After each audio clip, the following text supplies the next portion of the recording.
Assalamualaikum warahmatullahi wabarakatuh. Kembali lagi di channel YouTube aku, Yansiska. Di video kali ini aku akan membahas tentang kriptografi klasik dan juga modern. Baik, sebelum kita melanjutkan ke pembahasan tentang kriptografi klasik dan modern ini, eh, pertama-tama aku akan menjelaskan dulu apa itu kriptografi, apa itu arti dari kriptografi itu sendiri. Walaupun sebenarnya di video aku sebelumnya aku udah menjelaskan tentang apa itu kriptografi, cuma di sini kita akan mengulang lagi biar kalian bisa flashback lagi dan lebih matang lagi untuk mengetahui tentang kriptografi ini. Oke, lanjut aja. Di sini kita akan bicara tentang kriptografi ya. Apa itu kriptografi? Kriptografi adalah suatu ilmu tentang teknik enkripsi naskah asli atau kita sebut plain text yang diacak memanfaatkan sebuah kunci enkripsi sehingga naskah asli tersebut berubah menjadi naskah yang sulit dibaca atau kita sebut ciphertext. Nah, oleh pihak yang tidak memiliki kunci deskripsi. Tapi kalau kita memiliki kunci deskripsi itu, ya kita bisa lah baca pesan tersembunyi di balik itu semua. Oke, di sini dijelaskan juga ada 3 fungsi dasar di dalam algoritma kriptografi. Yang pertama itu udah pasti enkripsi, dan kedua itu dekripsi, dan yang ketiga itu kunci. Oke, tanpa ketiga ini ya nggak ini ya, bukan namanya kriptografi. Nah, di sini tuh enkripsi itu kan berarti proses penyembunyian data pesan. Jadi enkripsi ini ya disebut proses kayak apa ya? Iya, penyembunyian, bener sih, penyembunyian data pesan. Kemudian itu mengubah plain text menjadi ciphertext. Jadi mengubah naskah original jadi naskah yang ciphertext gitu, yang sulit buat dibaca kalau kita nggak punya kuncinya tadi. Nah, sementara itu dekripsi itu merupakan kebalikan dari enkripsi. Nah, si dekripsi ini tuh dia dari naskah yang udah kita acak tadi alias ciphertext ini, kita mau ganti nih ke jadi naskah plain text atau originalnya gitu. Nah, ini tuh bertujuan untuk memahami pesan yang ada, dan sementara kunci adalah teknik yang digunakan untuk enkripsi maupun dekripsi. Ya, kunci ini ya apa pemeran utama di antara enkripsi dan dekripsi ini. Kurang lebih begitu ya pengertian tentang kriptografi. Oke, kita lanjut ke next, klasifikasi. Oke, di sini kita lihat ada bagan dan induknya itu adalah kriptografi.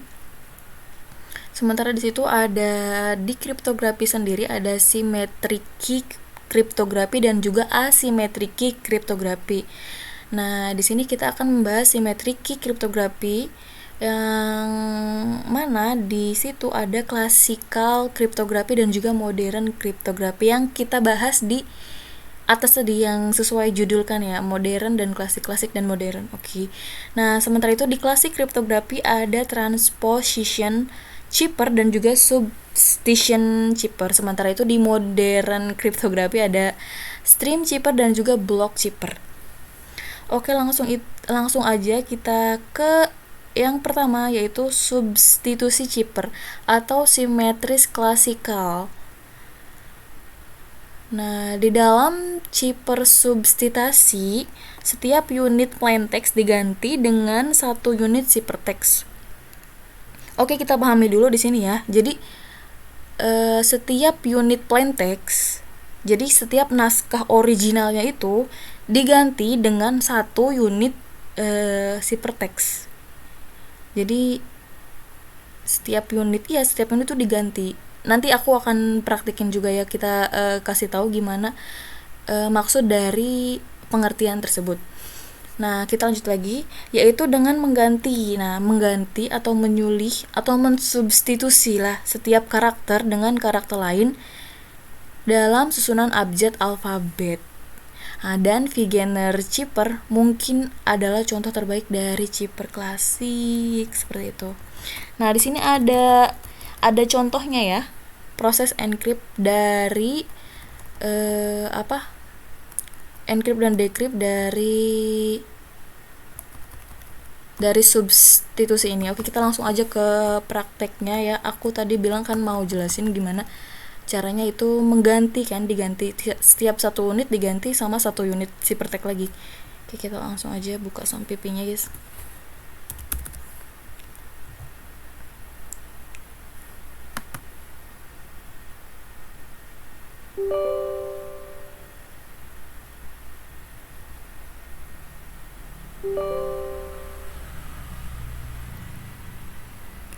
Oke, udah kebuka sampipinya. Oh, ada 2 yang kebuka guys. Satu aja. Kita buka sampipi, kemudian kita start Apache dan MySQL seperti biasa. Oke. Lanjut, selanjutnya kita buka Sublime.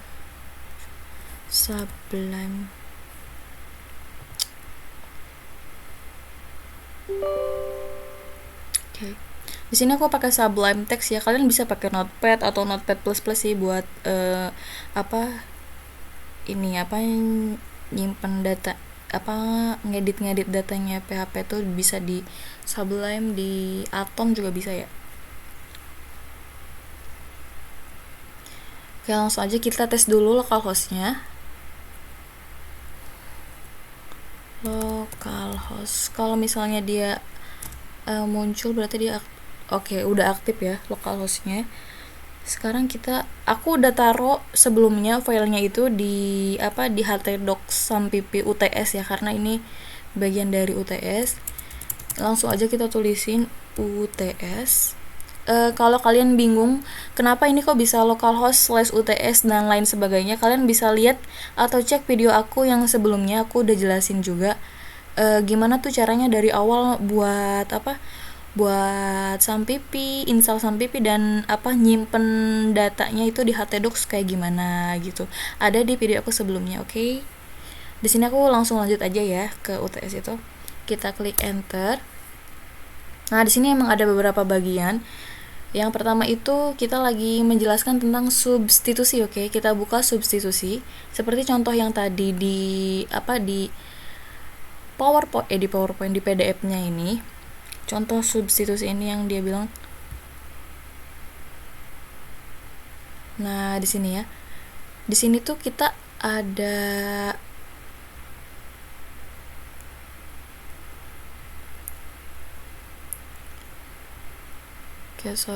kita buka.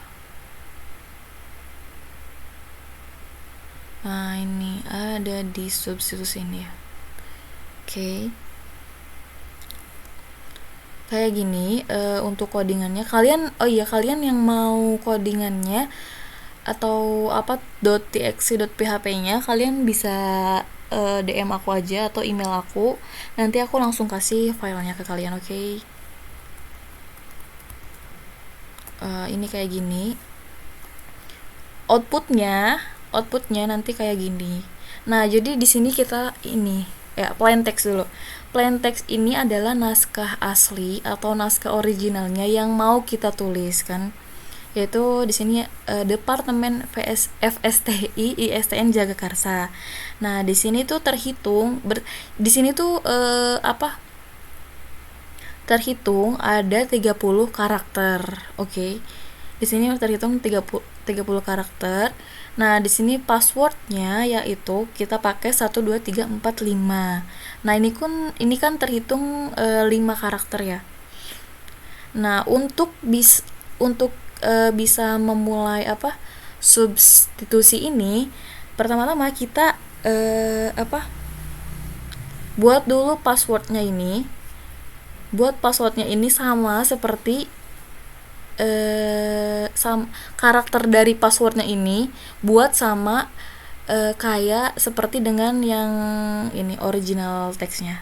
Di sini kan original teksnya 30 karakter, maka kita buat passwordnya juga menjadi 30 karakter. Dengan cara bagaimana?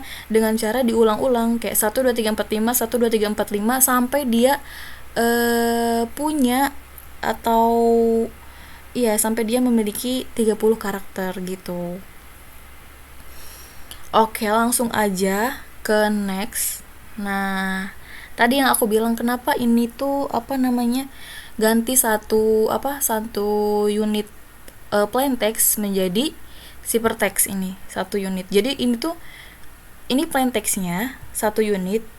Jadi pakai substitusi ini tuh dia mengganti jadi ciphertext ini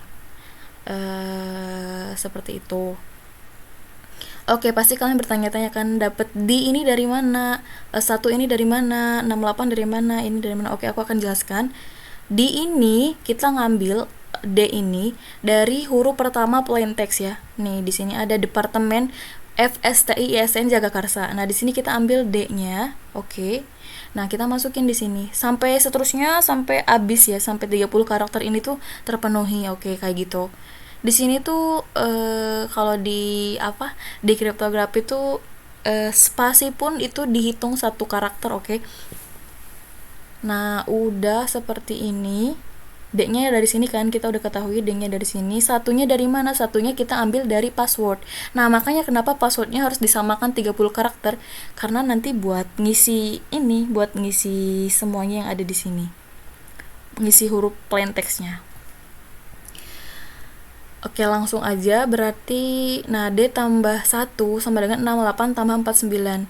Nah, Kak, ini dari mana? Apa kok D-nya 68, satunya sama dengan 49? Ini kita ambil dari tabel ASCII ya. Kita lihat dulu tabel ASCII. Oke. Biar kalian percaya ya kalau itu tuh memang dari tabel ASCII. Kita lihat yang mana ya, guys ya. Yang ini aja deh. Oke, kita buka. Nah, di sini kita buka. Oke. Nah, ini udah. Tadi berapa? D ya, kita cari D. D ini di sini terhitung 68 dan satu ini terhitung 49, oke? Ingetin ya. D ini 68 dan satu adalah 49. Kita lihat di tabel ASCII-nya. Huruf D, ini huruf D besar. Nah, ini juga kalian jangan lupa ya, D besar sama D kecil itu beda ya kodenya. Di sini kita pakai D besar. Nah, D besar ini 68 kan, bener ya? Di sini 68, oke. Kemudian angka 1 yaitu 49. Kita lihat angka 1. Nah, angka 1 49. Oke, bener kan ya? Ini tuh diambil dari tabel ASCII ya. Yang kalian yang tanya-tanya ini dari mana? Kalian bisa jawab ini dari tabel ASCII. Nah, kemudian kenapa ini dikurangi 65 gitu? Karena ini tuh nilai konstan yang ada di rumusnya itu. Kita lihat di sininya ya, di rumus yang kita bikin di Sublime itu.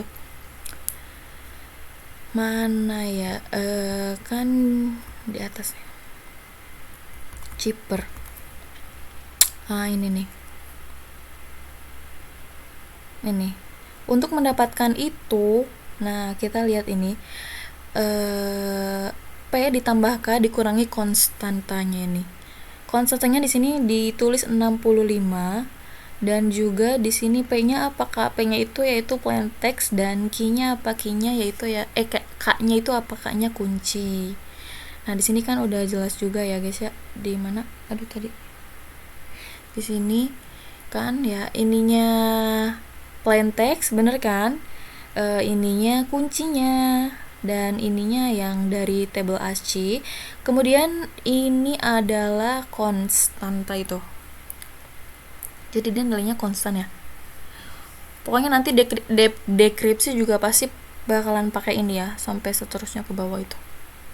Oke, kita dapatkan hasilnya yaitu 68 tambah 49 dikurangi 65, nilainya adalah 52. Oke, nah kita lihat di sini di tabel ASCII lagi, kembali lagi. Nilai 52 itu adalah berapa gitu. Kita lihat. Nah, ini dia. Nilai 52 itu adalah jatuh kepada 4.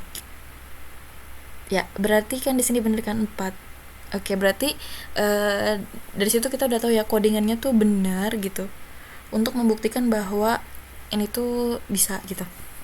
Kemudian kalau kita nggak percaya, kita lihat lagi ke yang kedua ini ya, yang E ini, departemen kan D.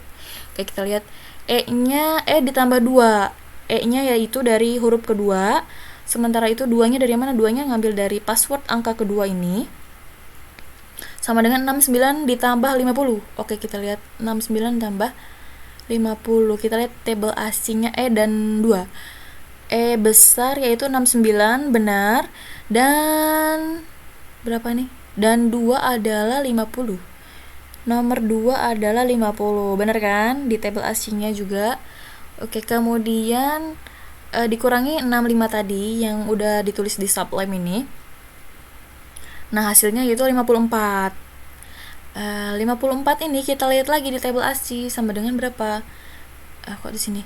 54 itu sama dengan angka 6.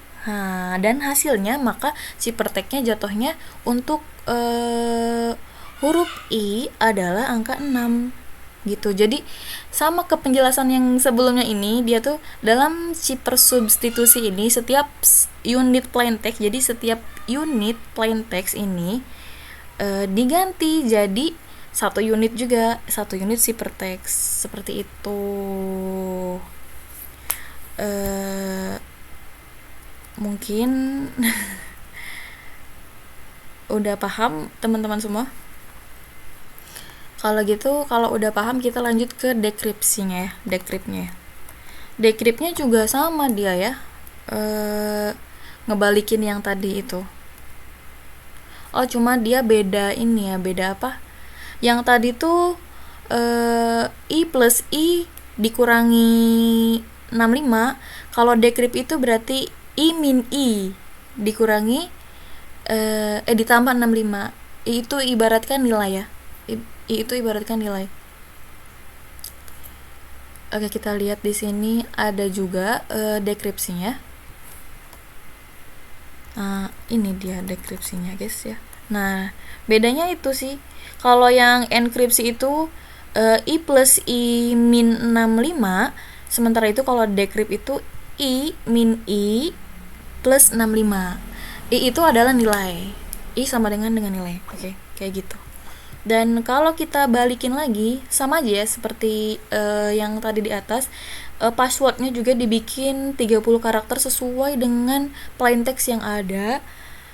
Oke, hasilnya seperti ini. Udah terbukti juga kan ini ya. Ini udah terbukti juga, soalnya kan di sininya kan kayak gini. Codingannya. Pokoknya buat teman-teman yang mau codingannya nanti bisa DM aku aja di Instagram atau email aku. Nanti aku pasti bakalan kasih. Oke, udah. Setelah itu kita ke next ya. Substitusi udah, terus abis itu kita, nah ini juga nih, ininya, codingannya. Kalian kalau mau nulis aja nih dari YouTube ini nggak apa-apa kalian ya, kalian tinggal pause aja biar bisa lihat skrip-skripnya dan kalian bisa contoh nanti. Oke. Nah, sekarang yang kedua yaitu transposisi Cyber atau simetris klasikal. Nah, pada Cyber transposisi ini plain text tetap sama. Plain text-nya tetap sama, naskah originalnya berarti tetap sama kayak tadi, berarti Departemen ISDN itu naskahnya nggak diubah-ubah, dia tetap basically masih sama, berarti hurufnya semuanya sama, cuman urutannya yang diubah. Oke, paham kan ya? Di sini urutannya diubah berarti ya diacak. Jadi iya, huruf-hurufnya tuh diacak gitu. Misalnya departemen jadi apa gitu, kayak gitu. Cuma diacaknya nggak dari belakang ke depan, nggak, acaknya ya random. Tetapi urutan diubah. Oke. Dengan kata lain, algoritma ini melakukan transpose. Nah, makanya di sini disebut ditulisnya transposisi kan, maka karena dia melakukan transpose terhadap rangkaian karakter di dalam teks.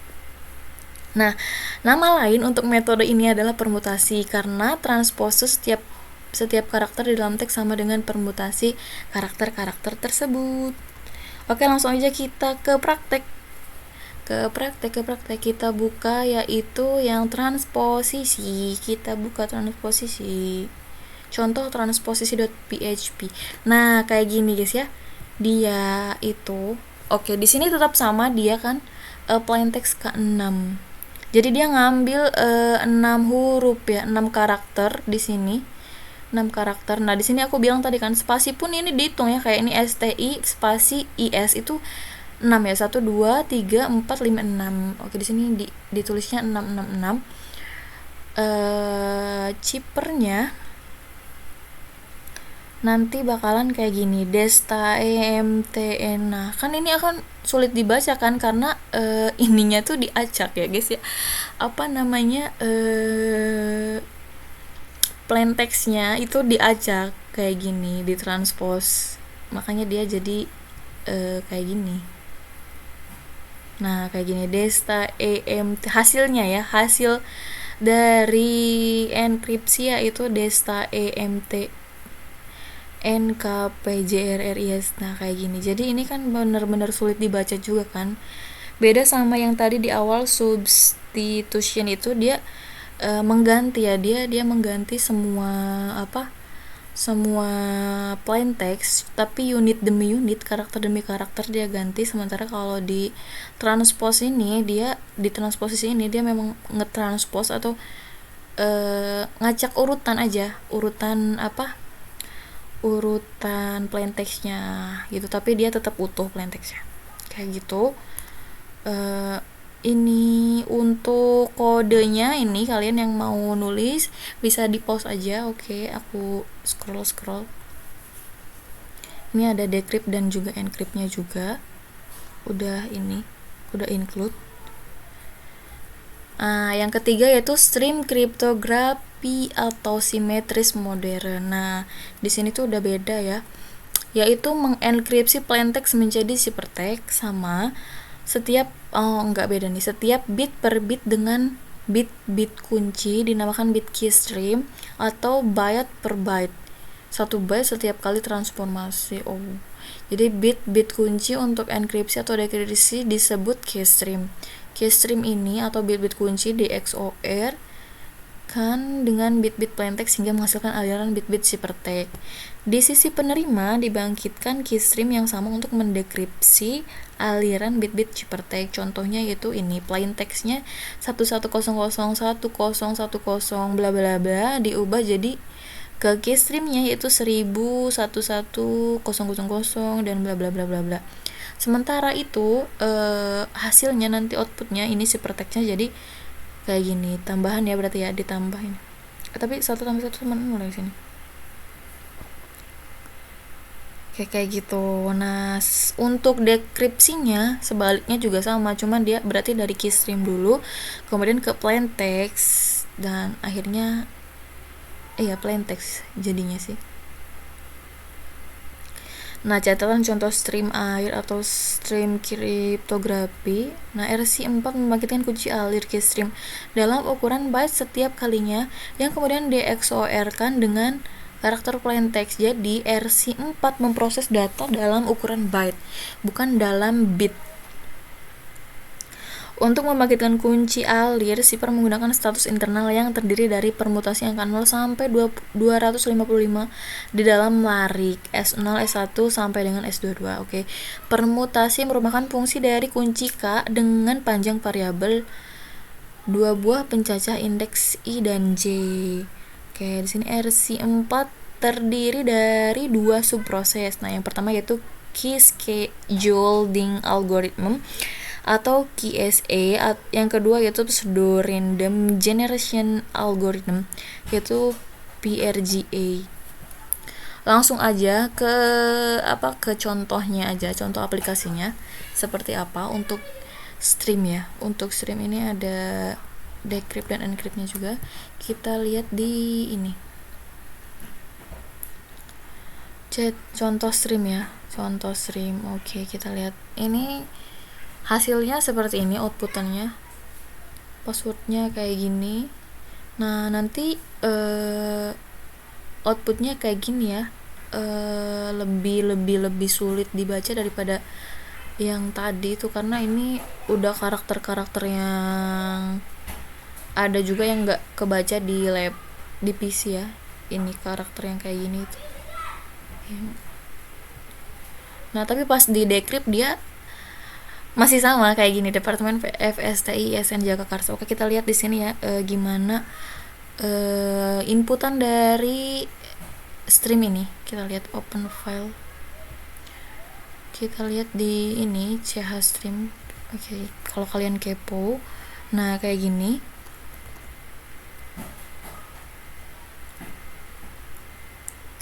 Nanti outputannya seperti yang tadi aku liatin di localhost tadi, kayak gitu. Oke, next decryptnya juga sama ya. Di sini ada decryptnya juga, Kak. Ada. Oke, selanjutnya yaitu kita ke apa nih? Kalau kalian mau tulis juga ada di sini nih guys ya. Kalian tinggal pause aja videonya untuk bisa nulis ini. Oke, aku pelan-pelanin ya, scroll ke bawahnya. Oke. Udah ya, sekarang kita ke nomor 4, itu zipper block atau simetris modern. Nah, di sini adalah teknik kriptografi yang membagi bit-bit plaintext menjadi blok-blok bit dengan panjang yang sama. Artinya, blok zipper melakukan enkripsi dan dekripsi terhadap sebuah data yang masuk dengan cara membaginya dalam blok-blok data terlebih dahulu. Lalu, proses enkripsi dilakukan secara terpisah terhadap masing-masing blok data. Kayak gini alurnya zipper block zipper. Jadi bit-bit plaintext dibagi menjadi blok-blok bit dengan panjang yang sama. Misalnya ada 64 bit. Nah, yang kedua itu panjang blok zipper text sama dengan panjang blok plaintext. Oke. Dan yang ketiga, enkripsi dilakukan terhadap blok plaintext dengan bit-bit kunci. Yang terakhir yaitu panjang kunci eksternal yang diberikan oleh pengguna tidak harus sama dengan panjang blok plaintext. Oke, langsung aja ke ini ya, block des. Kita mau tahu juga kayak gimana inputannya ya. Block des. Nah, ini nih, kita lihat. Oke. Nah, kayak gini kan ya. Kayak gini. Sama kayak yang sebelumnya itu, stream itu, dia tuh bener-bener udah hurufnya tuh udah ini undefined. Ini coba kita lihat yang di sini. Nih sama kan kayak gitu ya guys ya. Di sini aku akan kasih lihat codingannya kayak gimana. Aku akan scroll pelan-pelan, kalian tinggal pause aja kalau mau ngambil codingannya. Algoritma blok 3-dash juga sama kayak gitu guys. Ini codingannya. AS juga sama kayak gitu. Nah, sekarang ada studi kasus yang terakhir yaitu kriptograf gambar. Oke. Jadi ini selain kita bisa nge-encrypt teks, kita juga bisa nge-encrypt gambar nih guys di sini ya. Kalian kalau mau coba boleh banget dicoba. Work atau enggaknya gitu ya. Di sini aku juga mau coba ya, gimana ini ya, kriptografi gambar ini apakah working atau enggak di kita cobain ya. Dengan ini itunya ini kodenya kayak gini. Aku udah copy paste di Sublime ya. Nah, kayak gini kodenya untuk encrypt dan decrypt gambar. Oke, aku langsung aja lanjut ke praktek. Ke praktek. Nah, di sini kita lihat yang praktek image kriptografi ya masuknya. Oke, aku mau masukkan encrypt ya. Encrypt. Nah, kayak gini. Sama aja ya, codingannya di sini sama guys ya. Aku sama kayak yang tadi di modul itu. Cuma kita copy paste ulang di dalam Sublime, jadi biar dianya working. Kita yang encrypt dulu. Oke, kayak gini nih, kayak gini proses enkripsi kan ini nih. Ini filenya. Oke, habis itu kita ke ini, kita choose file, kita pilih gambar mana yang mau kita encrypt. Oke, di sini kosong. Kita lihat di download. Aku mau gambar aku aja. Aku mau coba pakai gambar aku yang ada di laptop ini untuk menguji coba enkripsi gambar ini. Ya, kita buka, open, dan kita encrypt. Kalau dia berhasil maka ada tulisan sukses. Kita coba lihat encrypt file. Oke. Tunggu beberapa detik. Aha, berhasil. Proses enkripsi berhasil. Nah, berarti aku udah nge-encrypt foto aku tadi.